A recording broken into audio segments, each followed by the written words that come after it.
Dobrý deň.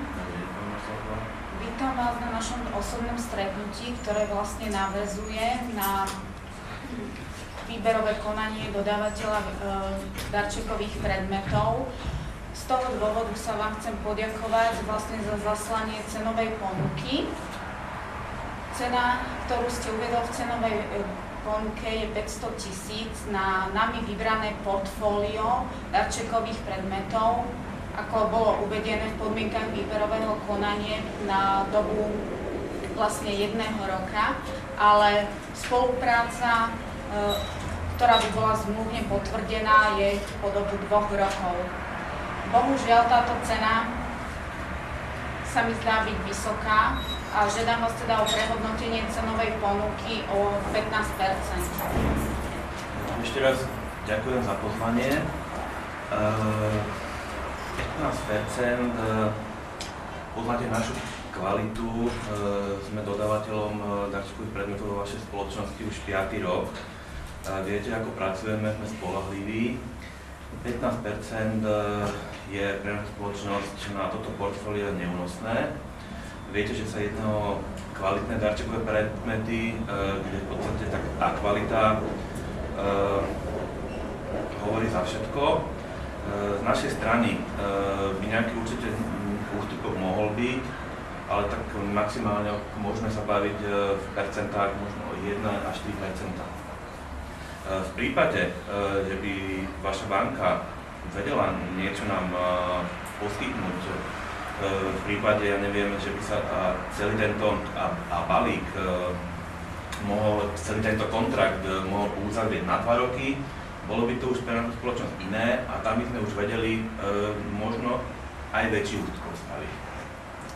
V prípade, že by sme vám ponúkli zmluvný vzťah po dobu 3 rokov s exkluzivitou, mali by ste výhradné právo na oslovenie pri jednorazových zákazkách na darčekové predmety, ale žiadam zľavu 7%. Chcem sa spýtať tie jednorazové... Finálna dohoda. Rozumiem. Chcem sa spýtať, tie jednorazové objednávky za rok sú v akej hodnote? Tie jednorazové zákazky predstavujú hodnotu asi 200 000. 200 000. V tomto prípade vedeli by sme vám poskytnúť 5% s tým, že uzavrieme v podstate zmluvu na 3 roky a do zmluvy dáme aj vlastne, že máme exkluzivitu aj na vybrané vlastne objednávky. V tomto prípade vieme tých 5% vám dať.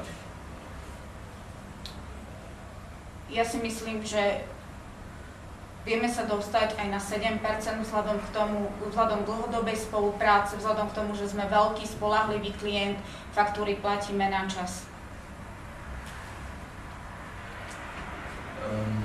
Dobre, pani Marcelovka, dobre, vieme sa dohodnúť na tých 7%, ale toto je v podstate naša konečná cenová ponuka a s tým, že